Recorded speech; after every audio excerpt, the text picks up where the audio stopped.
Selamat pagi anak-anak, bagaimana kabar kalian hari ini? Semoga kalian di rumah dalam keadaan baik-baik saja ya. Hari ini kita kembali belajar PKN tentang hak dan kewajiban warga negara Indonesia. Kalau kalian punya bukunya, kalian bisa lihat di halaman 13 sampai halaman 14.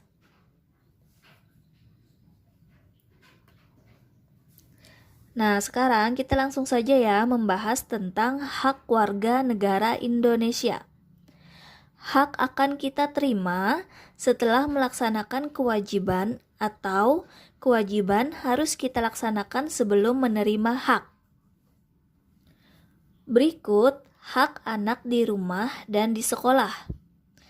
Hak anak di rumah yaitu mendapatkan kasih sayang dari orang tua, mendapatkan makanan dan minuman yang layak, mendapatkan perlindungan dan keamanan, mendapatkan bimbingan orang tua, mendapatkan kesejahteraan hidup. Kemudian hak anak di sekolah yang pertama, dapat belajar dengan tenang. Yang kedua, mendapatkan kasih sayang dan bimbingan dari guru. Yang ketiga, mendapatkan perlakuan yang adil dari guru. Yang keempat, mendapatkan pengajaran. Yang kelima, memperoleh penilaian hasil belajarnya.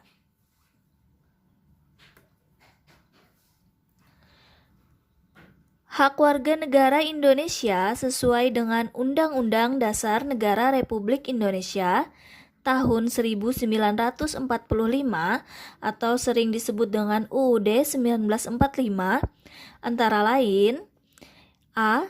Setiap warga negara memiliki kedudukan yang sama di mata hukum dan di dalam pemerintahan. Itu terdapat dalam pasal 27 ayat 1.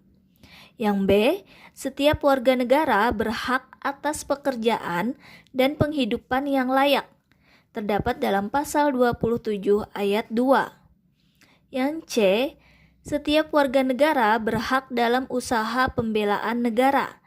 Terdapat dalam pasal 30 ayat 1. Yang D. Setiap warga negara berhak untuk berserikat dan berkumpul serta mengeluarkan pendapatnya. Terdapat dalam pasal 28. Yang E. Setiap warga negara bebas untuk memilih, memeluk, dan menjalankan agama dan kepercayaannya masing-masing. Terdapat dalam pasal 29 ayat 2. Yang F.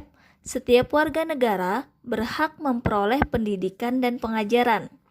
Pasal 31 ayat 1. Yang G. Setiap warga negara berhak mempertahankan wilayah negara kesatuan Republik Indonesia dari serangan musuh. Terdapat dalam pasal 30 ayat 1.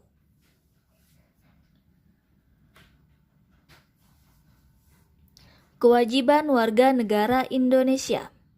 Selain mengetahui hak warga negara, kita pun harus tahu tentang kewajiban kita sebagai warga negara. Berikut ini beberapa contoh kewajiban warga negara Indonesia. A. Setiap warga negara wajib membayar pajak dan retribusi yang telah ditetapkan oleh pemerintah pusat dan pemerintah daerah. Terdapat dalam pasal 23A. Yang B. Setiap warga negara wajib menaati serta menjunjung tinggi dasar negara, hukum, dan pemerintahan tanpa terkecuali, serta dijalankan dengan sebaik-baiknya.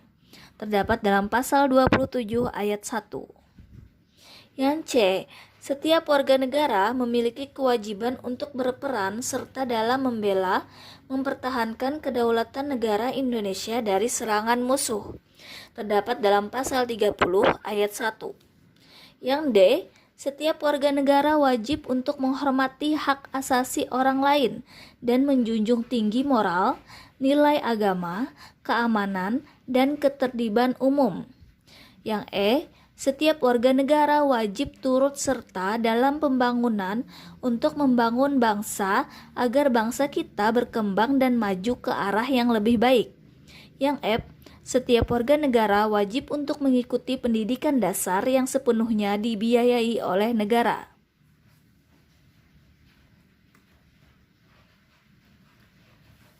Berikut contoh kewajiban anak di rumah dan di sekolah. Kewajiban anak di rumah, yang pertama, belajar. Yang kedua, membantu orang tua. Yang ketiga, ikut menjaga kebersihan rumah. Yang keempat, bersikap santun kepada orang tua. Yang kelima, mematuhi dan melaksanakan nasihat orang tua. Yang keenam, mematuhi peraturan yang ada. Kewajiban anak di sekolah, yang pertama, masuk sekolah tepat waktu. Yang kedua, menjaga kebersihan sekolah. Yang ketiga, mengikuti pelajaran dengan baik. Yang keempat, menghormati guru. Yang kelima, menjaga nama baik sekolah. Yang keenam, mengerjakan tugas dengan baik.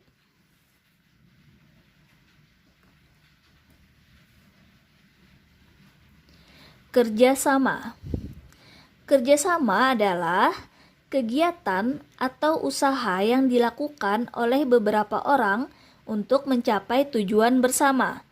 Kerjasama memiliki beberapa manfaat, yaitu A. Dapat membuat pekerjaan menjadi lebih ringan atau cepat selesai. Yang B. Menumbuhkan rasa kebersamaan dan mempererat tali persaudaraan. Yang C. Dapat memupuk rasa sosial dan menciptakan kepedulian terhadap sesama. Yang D. Menghindari sifat egois atau mementingkan diri sendiri. Yang E. Menciptakan ide atau gagasan baru berdasarkan hasil diskusi dan kerjasama. Kerjasama dalam memenuhi kebutuhan hidup dibagi menjadi 3 jenis. Yang pertama ada kerjasama saling menguntungkan. Contohnya yaitu kerjasama antara pengusaha dan karyawannya. Yang B, kerjasama untuk kepentingan bersama. Contohnya gotong royong. Yang C, kerjasama saling menghormati. Contohnya saat musim kemarau masyarakat desa antri secara bergiliran untuk mendapatkan air.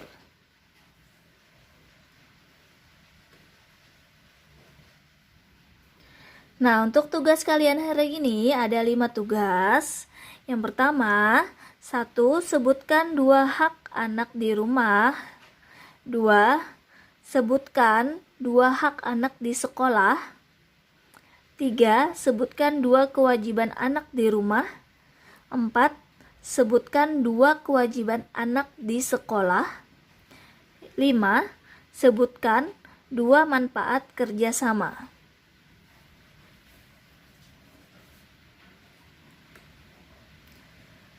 Nah, terima kasih ya anak-anak sudah mendengarkan penjelasan Ibu hari ini. Semoga kalian bisa mengerjakan tugas-tugas dari Ibu dengan mudah dengan cara memperhatikan penjelasan Ibu yang tadi. Selamat mengerjakan.